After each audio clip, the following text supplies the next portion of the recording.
2007 সাল থেকে শুরু হওয়া টি-20 বিশ্বকাপে সবগুলো আসরে খেলার যোগ্যতা অর্জন করেছে 9টি দল। তারা হলো Bangladesh, West Indies, England, Pakistan, Bharat, Australia, Sri Lanka, New Zealand ও দক্ষিণ আফ্রিকা। এদের মধ্যে কেবল বাংলাদেশই কখনো পারেনি সেমিফাইনালে উঠতে। 2007 সালে টি-20 বিশ্বকাপের উদ্বোধনী আসরে ওয়েস্ট ইন্ডিজকে হারিয়ে দিয়েছিল বাংলাদেশ। এরপর বিশ্বকাপের মূল পর্বে জয় পেতে অপেক্ষা করতে হয়েছে গুনে গুনে 15 বছর। 2022 বিশ্বকাপে সুপার 12-এ নিজেদের প্রথম ম্যাচে নেদারল্যান্ডসকে হারিয়ে অপেক্ষার অবসান হয় বাংলাদেশের। সেবার একই আসরে জিম্বাবুয়েকে নাটকীয়ভাবে হারিয়ে দ্বিতীয় জয়ও তুলে নেয় টাইগাররা।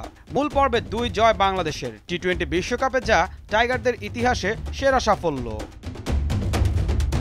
এর আগে 2009 থেকে 2021 সাল পর্যন্ত টি-20 বিশ্বকাপের মূল পর্বে কোনো ম্যাচ জিততে পারেনি টাইগাররা। আগের 8 আসরে মোট 38 ম্যাচ খেলে জিতেছে মাত্র 9টি।